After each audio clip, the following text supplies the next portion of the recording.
며칠 동안 요나서의 말씀을 나누게 됩니다. 이 요나의 말씀을 읽다 보면 참 재미있습니다.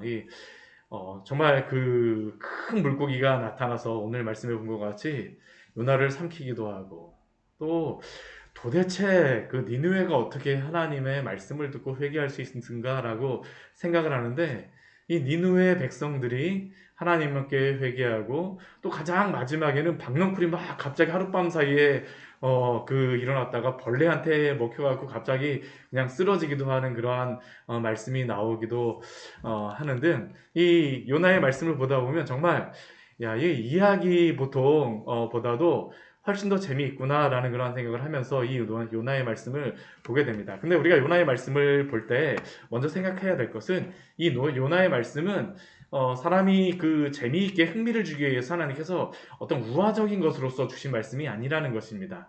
이 요나의 말씀은 실제로 이스라엘 역사 속에 있었다라는 것을 우리에게 말씀합니다. 그것을 알 수 있는 게 열왕기하 그 14장 25절 말씀 보게 되면, 이 요나에 대하여서 역사상에서 이 말씀하고 있는 말씀이 있습니다. 우리 말씀 같이 한번 찾아보도록 하겠습니다. 열왕기하 14장 25절 말씀입니다. 왕하 14장 25절의 말씀입니다. 같이 읽겠습니다. 이스라엘의 하나님 여호와께서 그의 종 가드에벨 아미떼의 아들 선지자 요나를 통하여 하신 말씀과 같이 여로보암이 이스라엘 영토를 회복하되 하맛 어귀에서부터 아라바 바다까지 하였으니, 우리가 열왕기하 우리 14장 25절 말씀에 볼 수 있는 것 같이, 이 열왕기하 말씀 같은 경우는 우리가 구약 성경 볼 때 역사서로서 그 구분하는 그러한 말씀입니다. 결국 이 아미떼의 아들 요나, 이 요나가 이 요나서에 나온 것 같이 뭐 물고기, 이렇게 큰 물고기 하니까 이게 도대체 뭐지 그러지만, 이 인물이 실제로 있었던 인물이라는 겁니다. 이 요나서가 말씀 같은 경우에는 이스라엘 백성들이 항상 역사적으로 항상 1년에 한 번은 무조건 읽어야 됐습니다. 왜 읽어야 됐었냐 하면, 이 요나서의 말씀을 대속제일날, 우리 레위기 말씀 보면서 대속제일에 대한 그런 말씀을 보았었지 않습니까? 레위기 16장에서 대속제일에 이스라엘 백성들이 전통적으로 읽었던 말씀이 바로 이 요나서의 말씀입니다. 왜 그럴까요? 이 회개에 대한 그런 말씀이 나와 있기 때문입니다. 특히 이 요나 같은 경우는 우리 방금 전에 열왕기하 우리 14장 말씀을 보았었지만 굉장히 큰 선지자입니다. 이 이스라엘 백성에게 이 북이스라엘이 하맛 어귀부터 아라바 바다까지 이 땅을 점령하리라라고 이야기하는데, 이 하맛 어귀가 어디냐 하면 솔로몬이 점령하였던, 이스라엘이 가장 크게 점령하였던 그 땅의 끝이 바로 이 하맛 어귀입니다. 하나님이 약속하셨던 그 땅 경계까지 거의 정복하리라라는 것을 요나를 통하여서 하나님께서 이 북이스라엘 왕에게 알려주셨습니다. 그러니까 굉장히 하나님의 그 음성에 대해서 민감하였던 그러한 사람이라고 할 수 있죠. 그가 예언하는 그러한 그 말씀이 정말로 실제로 이루어진 것입니다. 그리고 그가 이렇게 땅이 점령하였다라고 하는 것을 보게 되면, 이 나라를 사랑하는 마음도 특심하였음을 그가 알 수 있습니다. 이렇게 나라가 부강하여질 것이다, 나라를 위하여서 기도하고 생각하는 그러한 선지자가 바로 이 요나라고 알 수 있죠. 그리고 이 오늘 말씀을 보면 이러한 요나에게 하나님의 말씀이 임합니다. 여호와의 말씀이 아미떼의 아들 요나에게 임하였다라는 것으로서 시작을 하고 있죠. 그러면 이 요나에게 임한 하나님의 말씀은 무엇입니까? 이 2절 말씀 보게 되면 하나님이 요나에게 말씀하시는 그 말씀이 있습니다. 우리 같이 한번 읽어보도록 하겠습니다. 너는 일어나 저 큰 성읍 니느웨에 가서 그것을 향하여 외치라. 그 악독이 내 앞에 상달되었음이니라 하시니라. 하나님께서 요나에게 말씀하시는 것은, 너는 일어나라. 너는 그곳에서 일어나서 큰 성읍 니느웨로 가서 하나님의 말씀을 외치라는 것입니다. 일어나서 가서 외치라. 이 보통 하나님께서 선지자들에게 말씀을 주실 때에는 이스라엘 백성들에게 그들의 죄에 대하여서 회개하고 돌아올 것을 말씀하시고 그 말씀을 선지자에게 주시는데, 요나 같은 경우 좀 약간 다릅니다. 이스라엘 백성에게 가서 외치라는 것이 아니라 일어나서 니느웨 백성에게, 큰 성읍 니느웨로 가서 그 하나님의 말씀을 외치라는 겁니다. 왜 그 외치라는 거 말씀하고 있습니까? 그 니느웨, 아수르의 악독이 하나님 앞에 상달되어졌기 때문입니다. 역사적으로 보면 이 아수르는 굉장히 악독한 백성으로서 유명한 그 백성이 바로 이 니느웨 그 아수르의 그러한 사람들이었습니다. 이 사람들은 전쟁을 해서 한번 승리하게 되면 자신들에게 저항하였던 사람들은 완전히 씨를 말려버리는 사람들입니다. 요즘에 우크라이나하고 러시아하고 하면서 러시아가 그렇게 요즘에 그 많이 다른 여러 나라로부터 그 말을 듣는 이유가 그들이 인권이라던가 그 백성들을 점령하는 나라 일반 백성에 대하여서 그렇게 하는 것 때문에 이야기를 하고 있는데 이 아수르는 보통 점령하러 가는데 행복하지 않고 반항한다. 그러면 그 나라를 완전히 싹 없애버리고 나서 그냥 거기에 해골산을만 만들어 놓는 게 이 아수르 사람들이었습니다. 더군다나 이 아수르 사람들은 그냥 점령하고 나서 이 반역을 일으킬까봐 그 땅에 살던 사람들을 다른 나라로 다 막 이주시켜 버립니다. 그러니까 민족 자체를 말살하는 그러한 정책을 폈던 사람들이 이 아수르고 폭군 정치를 했던 사람들이 이 아수르입니다. 그들이 만약 함부로 말을 했다 그러면 입술을 막 잘라버리는 것들이 아수르가 행했던 그러한 형벌 가운데 하나였습니다. 그냥 악독이 내 앞에 상달되었습니다. 아까 우리가 열왕기하 말씀에서 보았던 것 같이 그렇게 북이스라엘이 크게 점령할 수 있었던 이유 중에 하나는 이때 아수르가 힘이 약해졌기 때문입니다. 힘이 약해졌기 때문이에요. 하나님께서 이 아수르 그 수도인 니느웨에 가서 하나님의 말씀을 외치라.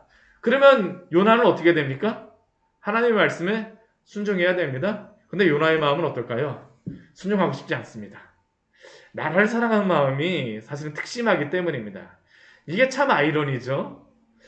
하나님께서 하나님의 백성들을 이렇게 크게 부흥시켜주는 거라 그러면 아마 요나는 힘이 나갖고 없던 힘까지 막 내면서 막 진짜 열심히 하였을 텐데 니느웨로 가라고 하니까 그들에게 가서 복음을 회개하고 돌아오라고 얘기하니까 야 요나 같은 경우에는 여기 가서 자신이 말씀을 전하면 이들이 돌아올 것을 예측했던 겁니다. 알았던 겁니다. 이게 보통 선지자가 아닙니다.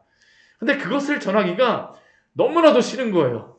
차라리 내가 목숨을 걸지언정 거기엔 도저히 갈 수가 없다라는 게 이 요나의 반응이죠. 보통은 이스라엘 백성들에게 회개하라고 해야 되는데 오늘 1장 말씀 보면 회개해야 될 사람은 그래서 누구겠습니까? 요나입니다. 요나. 일어나서 가서 외쳐야 되는데 그는 어떻게 합니까? 우리 3절 말씀을 보게 되면 하나님의 말씀을 분명히 들었음에도 불구하고 요나가 어떻게 하냐면 하나님의 얼굴을 피하였습니다. 이 야곱에게 큰 은혜의 그러한 지역은 분이엘의 땅이었습니다. 하나님의 얼굴이라고 불리는 그 분이엘의 그러한 곳에서 하나님의 얼굴을 만났는데 이 요나 같은 경우에는 반대죠. 하나님의 얼굴을 일부러 피합니다. 분이엘이 싫어요. 하나님께 범죄하니까 벌어지는 것입니다. 이게 우리가 하나님 앞에 범죄하거나 하게 되면 하나님을 피하는 일들이 벌어지게 됩니다. 하나님 앞에서 범죄하게 되니까 이 요나가 그렇게 행동하게 되어지는 것이죠. 하나님의 얼굴을 피합니다. 하나님의 얼굴을 듣고 하나님의 얼굴을 보고 하나님의 음성을 들어야 되는 게 선지자인데 오히려 요나는 하나님의 얼굴을 피하려고 하죠. 그 말씀에 불순종하려고 합니다. 그러니까 행동은 어떻게 됩니까? 니느웨로 가라라고 말씀하시는데 이것은 니느웨는 이 동쪽으로 가는 길입니다. 북동쪽으로 이렇게 하는 길인데 이 요나는 어디로 가느냐? 다시스로 도망가려요. 다시스는 지중해 끝입니다. 서쪽 끝. 지중해 끝. 그래서 어디로 내려가냐면 욥바로 내려갔다라고 합니다. 욥바. 지금도 욥바에 가게 되면 요나의 그러한 그 행적을 기억하는 그러한 하는 것으로서 이 구레 같은 이런 거에다가 이런 상을 같은 거 만들어 놓은 게 그 요나의 욥바에 가면 있습니다. 요나가 욥바로 내려가죠. 하나님께서 분명히 일어나서 가라라고 외치라라고 했는데 요나가 어떻습니까? 피하려고 도망하여 내려가게 됩니다. 일어나는 것이 아니라 내려가는 것이죠. 내려갑니다. 근데 이렇게 그가 이 욥바로 내려갔을 때 어떤 일이 벌어지게 됩니까? 하나님 그 길을 참 막아주시면 좋은데 하나님 막진 않으세요. 보면 마침 다시 쓰러 가는 배를 만난지라 라고 우리 3절 말씀 보면 나오고 있습니다. 이게 마침 다시 쓰러 가는 배를 만났다. 이때는 뭐 전기 여객선이 막 있고 막 그런 거라기보다는 이런 산성 같은 것들에 이렇게 타고서 가는 그러한 것이었을 겁니다. 근데 그 배가 거기 있으니까 어떻게 해요? 요나의 마음속에 우와 이렇게 막 길이 그냥 아주 그냥 팍팍 열리네 하면서 마음속으로 생각할 때는 얼마나 재수가 참 좋다 뭐 그런 식으로 생각하지 않았겠습니까? 하나님이 그래도 내 길을 열어주시는가 봐 라고 나름대로 생각했을 수 있습니다. 근데 그 행동은 무엇입니까? 여호와의 얼굴을 피하려고 하여서 그들과 함께 다시스로 출발을 하죠.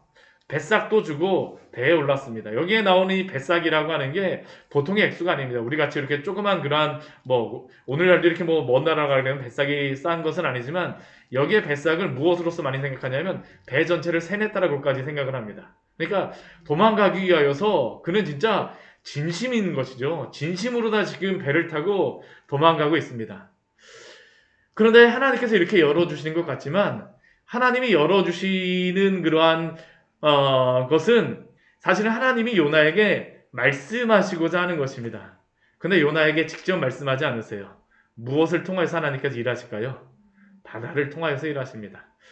요나가 하나님의 말씀을 듣지 않으니까 상황을 일으키시는 겁니다. 그게 바로 4절의 말씀이죠. 요나가 뱃삭을 주고 배에 올랐는데 큰 바람이 바다 위에 내렸다라고 이야기합니다. 하나님이 내리시는 것이죠. 요나가 말을 듣지 않으니까 하나님께서 바다에게 말씀하시는 것입니다. 바다에게 말씀하세요. 이 요나라고 하는 그 이름 자체는 비둘기라고 하는 그러한 이름이고 이 아미떼라고 하는 이름은 진실한이라는 그러한 뜻이 있습니다. 진실함의 아들의 그 요나, 진실함의 그러한 비둘기라는 그러한 이름으로서 이 창세기 말씀을 보게 되면 하나님의 말씀을 따라서 이 올리브 잎을 따온 것과 같이 좋은 소식을 가져와야 되는데 요나는 어떻게 하는 겁니까? 싫어합니다. 그냥 도망가는 것이죠. 그냥 도망갑니다. 하나님의 말씀을 듣지 않아요. 그러니까 하나님이 큰 바람을 내리시는 겁니다. 그러니까 어떻게 됩니까? 큰 폭풍이 일어나서 배가 거의 깨지게 되었죠. 한 이 정도 됐으면 요나가 진실한 그러한 선지자라고 하게 되면 어떻게 됩니까? 하나님 앞에 회개를 해야 됩니다. 근데 오늘 말씀 보게 되면 정반대의 상황들이 나오는 게 바로 이 요나서의 말씀이죠. 요나가 두려워하여 하나님 앞에 기도하는 것이 아니라 5절 말씀 보게 되면 누가 두려워하기 시작합니까? 사공들이 두려워합니다. 물론 바다가 두려운 것이죠. 그러면서 이들은 각자의 신을 부릅니다. 각자가 그 믿는 그러한 신을 불러요. 그럼 요나도 그 옆에서 하나님 앞에 회개라도 해야 되는데 요나는 어떻게 할까요? 그 사공들이 두려워해서 그 배를 가볍게 하려고 각자의 신을 부르면서 이 일 저 일을 막 하고 있는데 그러나 요나는 배 밑층으로 내려가서 누워 깊이 잠이 들었다라고 말씀하고 있습니다. 배 밑층으로 내려가서 이 요나서의 말씀을 보면 일어나라라고 말씀하시는데 요나의 행동은 무엇이냐면 내려가는 게 요나의 행동입니다. 내려갑니다.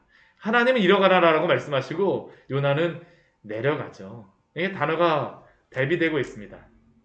그리고 깊이 잠이 들었습니다. 여기에 있는 이 잠은 어떠한 단어냐 하면 창세기 2장 말씀에 보면 하나님께서 하와를 그 아담의 갈빗대를 통해서 만드실 때 깊이 잠이 들게 하셨다라고 하는데 그 잠이 바로 이 잠입니다. 세상 모르고 잠이 든 겁니다.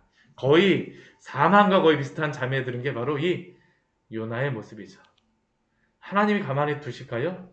아닙니다. 깊이 누워 잠이 든 요나를 깨우십니다. 누구를 통해서 깨우실까요? 6절 말씀에 보게 되면 그 bek의 선장이 요나를 발견하게 됩니다. 그 배 밑창에서 누워 잠이 든 그 요나에게 가서 자는 자여 어찌함이냐. 우리 그 다음에 선지장이 요나에게 무엇이라고 말합니까? 일어나서 내 하나님께 구하라 라고 이야기합니다. 사실은 이것은 선장을 통하여서 하나님이 요나에게 말씀하시는 것이죠. 일어나서 내 하나님께 구하라. 내려가 깊이 잠이 든 요나를 향하여서 일어나라. 그리고 하나님께 구하라. 기도하라 라고 요나에게 말씀하십니다. 저는 오늘 이 시대에도 바로 우리에게 교회에게 주시는 말씀이 바로 이 말씀이 아닐까라고 생각을 합니다. 이 시대에 얼마나 폐역하고 완악하며 죄악으로 물들어 있습니까? 이러한 때에 우리가 해야 될 것은 무엇일까요? 일어나서 하나님의 말씀을 가지고 외치며 기도해야 될 때가 바로 오늘 아니겠습니까? 근데 이 요나 같은 경우 어떻습니까? 잠이 들어버렸습니다. 잠이 들었어요. 세상에 일어나는 것이 너무나도 싫습니다. 세상은 뭐 어떻게 되든지 간에 나는 내 할 일 하겠다라는 게 요나의 그러한 생각이었어요. 하나님이 기뻐하지 않으세요. 일어나라. 내 하나님께 구하라. 선장에게 이러한 이야기를 들었으면 요나가 해야 될 것이 무엇이겠습니까? 기도해야 됩니다. 일어나서 기도하고 회개해야 되죠. 그러나 요나는 이 뒤에 말씀을 보게 되면 기도하지 않습니다. 우리 7절 말씀을 보게 되면 이 사람들이 너무나도 답답하니까 제비를 뽑기 시작합니다. 제비가 누가 걸렸을까요? 요나가 걸립니다. 하나님이 요나에게 계속 회개하라고 말씀하시는 겁니다. 일어나서 이제 회개하라. 그런데 요나는 그때에도 제비가 뽑혔음에도 불구하고 회개하지 않죠. 무리들이 요나에게 질문합니다. 아니 도대체 너가 무슨 직업이 무엇이고 어디서 왔고 어느 나라 민족이기에 이런 일이 도대체 일어나느냐, 왜 제비가 너한테 뽑혔느냐라고 이야기하자 요나가 자신을 소개하는 그런 말은 무엇입니까? 나는 히브리 사람이요 바다와 육지를 지으신 하나님, 하늘의 하나님 여호와를 경외하는 자로다. 그가 소개는 아주 멋들어지게 잘합니다. 근데 요나의 행동은 무엇일까요? 여호와를 경외하면 그 말씀에 순종해야죠. 그러나 그는 순종하지 않습니다. 여호와를 두려워하지 않습니다. 여호와의 얼굴을 피하여서 배 밑창에 내려갔던 것이 요나의 모습이고 아직까지도 하나님께 기도하지 않습니다. 그리고 이러한 그 요나의 말을 듣고 요나가 여호와의 얼굴을 피하였다라는 이야기를 들으니까 주변의 사람들이 두려워하기 시작합니다. 요나가 두려워하지 않습니다. 주변의 사람들이 두려워합니다. 아니 내가 어떻게 하였느냐라고 이야기하죠. 그러니까 어떻게 하면 이 배가 잔잔해, 그 바다가 잔잔해지냐고 하니까 요나는 12절 말씀 보게 되면 나를 들어서 바다에 던지라라고 이야기합니다. 나 때문에 이러한 일이 일어난 줄 내가 알고 있다. 나를 던져라. 근데 사실 요나는 이 사람들에게 이 말을 하기 전에 그가 해야 될 것이 무엇입니까? 일어났으니 회개해야 됩니다. 주님께 기도해야 돼요. 근데 요나는 주님의 얼굴을 구하지 않습니다. 사실은 나를 바다에 던지라고 하는 것은 끝까지 하나님의 얼굴을 피하는 모습이 바로 이 요나의 모습이죠. 사람들의 모습은 오히려 반대입니다. 요나를 구하겠다라고 막 힘써 노를 졌습니다. 13절 말씀 보면 배를 육지로 다 돌리고자 합니다. 나름대로는 요나를 물에 빠뜨리지 않겠다는 게 이들의 생각입니다. 그래도 같이 배를 탔으니 배삭스를 지불했으니 끝까지 데리고 가야 되겠다. 근데 어떻습니까? 바다가 점점 흉흉해지면서 어떻게 하지 못하니까 14절 말씀 보게 되면 이렇게 그들이 기도를 하기 시작하죠. 무리가 여호와께 부르시져 이르되 여호와여 구하고 구하오니. 사실 요나의 기도가 여기에 나와야 되는데 이 배를 타고 있는 사람들의 기도가 나오고 있습니다. 이러한 순간에서도 하나님께 기도하지 않죠. 요나가. 오히려 이들이 하나님 앞에 구하고 구하오니 우리가 어쩔 수 없이 요나를 이 바다에 던지지만 우리에게 그 피를 찾지 말아 주십시오. 주 여호와께서 주의 뜻대로 행하심이 아니니까. 그리고 그들은 요나를 들어서 바다에 던집니다. 그리고 이 사람들은 여호와를 크게 두려워해서 여호와께 제물을 드렸다라고 이야기를 하죠. 그러면 요나는 어떻게 됐을까요? 바다에 던져진 요나. 내가 바다에 던져질지언정 니느웨는 가지 않겠다라는 그 아주 굳은 결심을 하고 있는 이 요나를 향해서 하나님께서 준비하신 것이 바로 17절의 말씀입니다. 우리 17절 말씀 같이 한번 읽겠습니다. 여호와께서 이미 큰 물고기를 예비하사 요나를 삼키게 하셨으므로 요나가 밤낮 3일을 물고기 뱃속에 있으니라. 여호와께서 이미 큰 물고기를 예비하사. 비록 요나는 불순종하려고 하였으나 그러나 하나님께서는 그러한 요나까지도 사용하시겠다라고 오늘 말씀에서는 우리에게 알려주고 있습니다. 하나님이 요나를 니느웨에 그 하나님의 말씀을 전하기 위해서 큰 물고기를 예비하셨어요. 그리고 요나가 그 밤낮 3일 뱃속에 물고기 뱃속에 있었다라고 이야기합니다. 우리가 이 말씀을 보면서 많은 사람들이 생각하기를 이 물고기가 무엇이냐라고 질문합니다. 근데 여기서 중요한 것은 무엇일까요? 여호와 하나님께서 지금 이 일을 행하신다는 겁니다. 하나님의 주권이죠. 하나님이 이 일을 행하십니다. 그리고 우리 17절의 이 말씀은 예수님께서 인용하신 그러한 말씀입니다. 사람들에게 표적을 보여달라고 했을 때 예수님께서 보여줄 표적은 무엇이라고 이야기합니까? 요나의 표적. 3일 동안 물고기 뱃속에 있는 이 표적이라고 말씀하시죠. 예수님의 이 땅에 오심은 무슨 의미였습니까? 바로 요나와 같이 하나님의 말씀에 불순종한 자들을 향하여서 하나님이 자신의 아들 예수 그리스도를 이 땅에 보내심으로 말미암아 죽으시고 십자가에 죽으시고 또한 3일 동안 무덤에 계시다가 부활하심으로 구원하심 아니겠습니까? 오늘날 이 시대 가운데에 우리에게도 주신 그러한 사명이 있습니다. 이 주변의 여러 많은 사람들에게 복음을 전하고 또한 당신의 말씀을 전하는 것이 우리의 사명 아니겠습니까? 요나와 같이 불순종하며 우리의 마음을 꼭 담고 있는 것이 아니라 우리에게 맡겨진 그러한 기도의 자리, 기도의 제목들이 있습니다. 그러한 기도의 제목들을 향하여서 주님의 뜻을 구하며 기도하는 오늘 하루가 되어지기를 축원합니다. 같이 기도하도록 하겠습니다. 하나님 아버지, 오늘 말씀을 통하여서 요나의 모습을 우리에게 보여주시니